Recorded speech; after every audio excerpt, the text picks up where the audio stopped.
Makaanu malkaa. Malkaan laama eessaa fiddee laamaliif atuu laami laama eessarraa harkitame hajjii gara makkaa jaa fila Maal jechuudha akkasii? hajjii gara makkaa jechuun laal hajjii jechi jiru kun jecha kanaatu hajjii jaa sigalee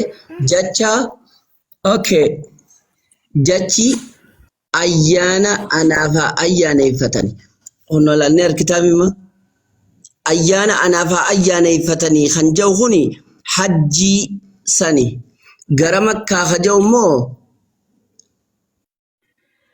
walumatti sii fida lafa onaa kan jiru makkaadha hajjii kan jiru ayyaana sigalee lafa onaatti ayyaana anaaf haa ayyaaneeffatanii gad isaan dhiisi jedheetitti hima hajjii gara makkaa jechuu pilgrimage to Makkah okay and make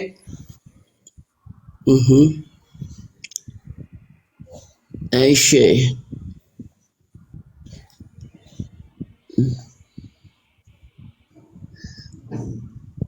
okay amma arkite monarkine khareefun tanaatis islam Argeen jira yaani akkuma tafe garuu qoradhee dhugumaan dhugaadha taanaan islaaman ta'a dhugaa rabbii. ishi waa si gaafadha asirratti makka ni beektame Mee nan beekaa. islamni hajjii ni godha moo hin godhu Hajji jechuun maal jechuudhaan hajjii deemanii ammaan tana iidatana dura namni dhaqee hajjii godhanii hajjii godhan turre islamni Sagaduu jechuudha. hajjii yani ayyaana kan goota hajjii kan rabbiin dirqama irra godhee jira nabiyyoonni hundi dhaqanii hajjii godhanii jiran amma asirratti after Moses and Harun arrived they told fuudhii saba kiyya deemii wanta geessi mooticha Fir'aun bira gartee paraa bira dhaqe fuudhiitii gartee wanta godhiinii maal jettaanii sabni kiyya naa gadhiisi haa deemanii makka dhaqanii naa ayyaaneeffatanii ja'iini saba fuudhiisii fi Haaruun makka dhaqaa hajjii godhaa jeen rabbiin. Tanaafu Museen gaafa san dhaqee hajjii godhe makka dhaqe arra islaamatu dhaqee makka hajjii godha. Museenis islaama maaltu ajaje rabbiitu wa atimmul hajjata wal umrata lillah jee dubbata rabbiin ol aane tanaaf hajjii akka godhan ammas dabalataan wa adhim finnaasi egartee binnaas fil hajji yaatuuka كل الرجال وعلى دي ربي سبحانه وتعالى سورة أنبياء سورة حج غزت ربي نتدبت نبي إبراهيم للبي ومتى قرأ الجتيامي جيني تناف إسلامس ربي تو الله تو أججي حجي قد أجين موسى في هارونيس الله تو قرتي واقعيو تو أججي حجي قد أجين تناف واقعيو في الله انقرأ قرما تكاليهن قبن بكا تكتي أججن ilma namaa ajajan hajjitti ajajan guyyaa sadi deema achi tura guyyaa saddeetii guyyaa sagalii guyyaa kudhanii achi xumuradha jeetitti hime tanaaf rabbiin gaafas Musee makkatti ergee hajjii godha jeen Allah arra islaama ergee makka dhaqa hajjii godha jeensan Museen amantiinsaa muslim Haaruun islaam gaafuma sanuu saba Israa'el ajaja Museetii fi Haaruun godhan islaama ja'aman rabbiin tokkichi Musee sabatti erge Allahaadha islaamummaa irratti erge kanaaf nabiyyoonni hundi islaama isa nabi Muhammadin sallallahu alaihi wasallam ergee saban gartee hajjii waajiba irra godhe arkaan islaamaa 5 tokko haqaan gabbaramaan rabbi malee hin jiru nabi Muhammad ergamaa rabbiiti jaanii amanu inni lammaffadha salaata shanan salaatuun islaamni ni salaata Museen leen salaatuu ture ulaagaa duraa irratti Museen haqaan gabbaramaan rabbii tokkicha ja'a ni amana ani ergamaa rabbiiti ofiin jedha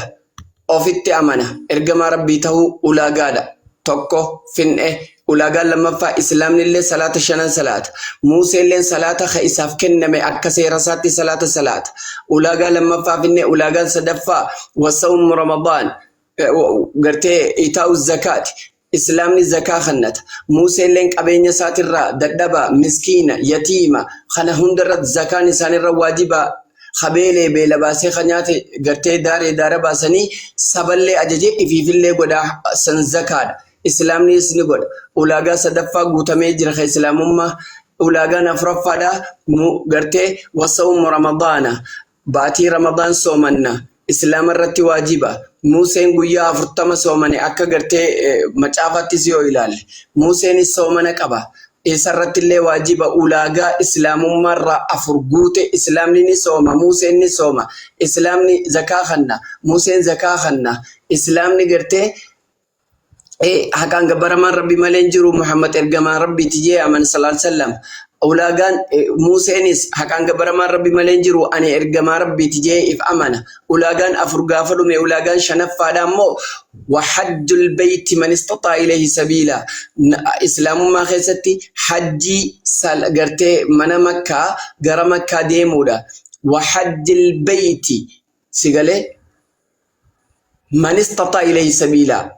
من ربي الآن زيارة حجي قلو نمني قرتي لقودا دو خجأوتو إسلام ما خيستي أولاغان شنفا سن موسى نيس أولاغان سا شنفا أكسدس 5:1 الرتي pilgrimage to Mecca جيني جرى after Moses and Harun فودي هاروني في أتي سبا فودي فرعون بردك سبا خينا قديس أني سبا خي فودي موسين ديمي حجي هاقودو مكة دكي خنجأو خنو مچافر جرى تناف حجي دكاني جرى أولاغا شنن إسلام ما موسين قوتي جرى هارون اللي قوتي جرى warri isaanitti amanan guutee jira. Tanaaf Musee fi Haaruunii fi warri isaan hordofe Islaama jedhaman. Alhamdulillah kunoo nutilleen arkaanii Islaamummaa utubaan bu'uurri hundeen jalqabni gartee wanni irratti ijaaramu shanan guunnee takka hoo gartee haga dandeenyurraa guunnee hajjii dhaquu dandeenyi dhaqa. Because Rabbiin shanaffaan ilaaffise maal jee ha dandehe dhaqaa jee kan dandeenye lamaanii waa takkallee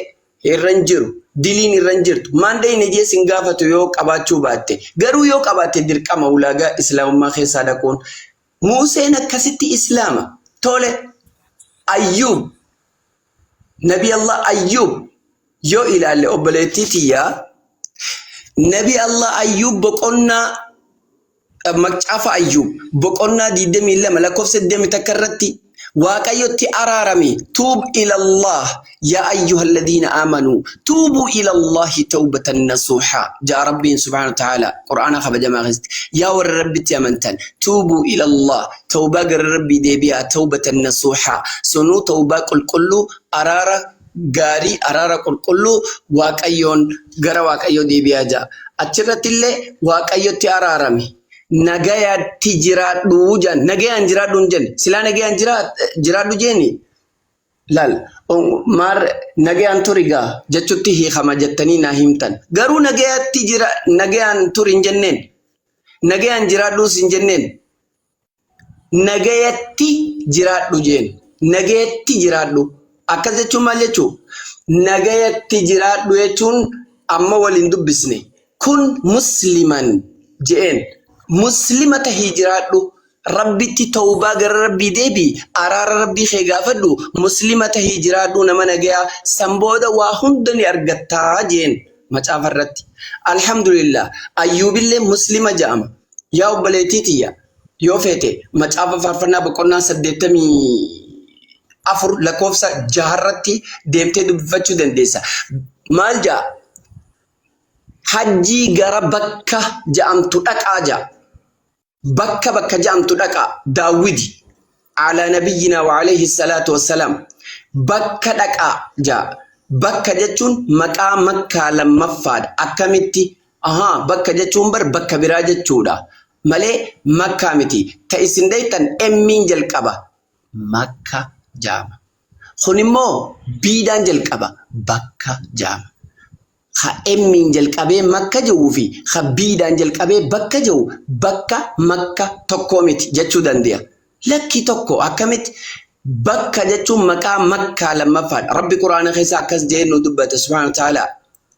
inna awwala baytin wudi'a linnaas lalladhii bibakkata mubaarakaa ja inna awwala beytin manni jalqaba cibaadaadhaaf ilma namaatiif cibaadaaf jecha jaara